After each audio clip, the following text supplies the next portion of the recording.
deficits that remain modest in comparison to the size of the economy, and they haven't really changed in comparison to the fall fiscal update. They're certainly lower than originally projected in budget 2016 and 17, but there is new money being spent in this budget. It's about $5.5 billion being spent.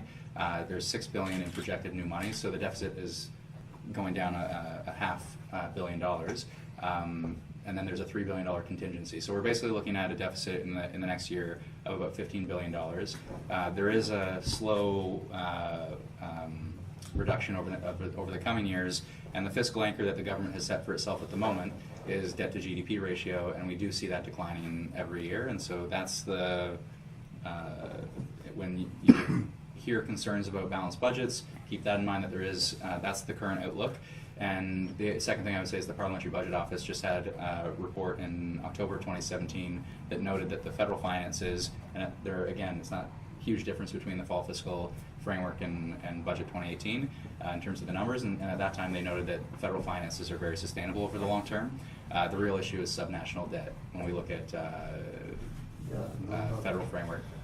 So, or the financial framework for all levels of government. Okay, so that's the sort of the context to it. And so where is that new money going? And when you look at this budget, we see new money in a number of different areas. We see it in funding for Indigenous communities as a large line item. That's specifically to address the Human Rights Tribunal case of discriminatory funding in child welfare services.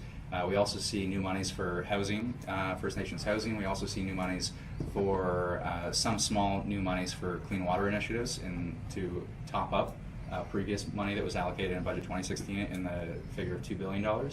So that's one pretty large line item. Another large line item is science, and that science is broken up in both basic research to address what was known or is known as the Naylor Report. And I've never seen a lobby effort I met with neuroscientists, I met with people who were coming in my office who never spoke to their MP and never considered lobbying, and they were coming and saying, we need to reinvest in basic science and make sure that a better balance is struck between basic science and specific research initiatives as directed by government. And so there's major new money. Is that because of cutbacks? Partially cutbacks, and partially when the federal governments have been putting new monies into science, they've been putting them into specific directed programs, and they have not been funding basic science in the same way. And so there's a lot of new monies for the tri-councils, or the tri-council, I should say, and a lot of money to basically respond to the Naylor Report. There is new monies and on the innovation piece, which I'll get into in more detail, there is some new monies for research that is more focused on innovation, and that's general, but there's a lot more concrete detail on how they want to. There's a lot of money for innovation through different programs, and they're trying to streamline them to 4 flagship programs, and it's page 102 of the budget, but we can get into more of a conversation about that.